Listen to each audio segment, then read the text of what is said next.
Guys, कैसे हो आप लोग? अभी तक सब अच्छे होंगे। तो अभी मैं जा रहा था सदर वाले रास्ते से। तो अभी मुझे वहाँ पे एक अंकल जी के जो ऑटो को धक्का लगा रहे थे, उनका पेट्रोल ख़त्म हो गया था।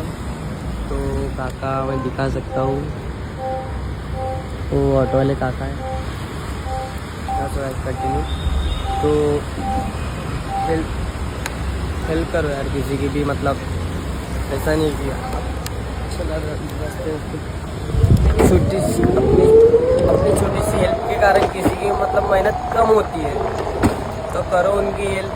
तो अपनी थोड़ी सी एनर्जी आती है, पर उनका हेल्प उनका जो स्माइल वो मोस्ट इम्पॉर्टेंट।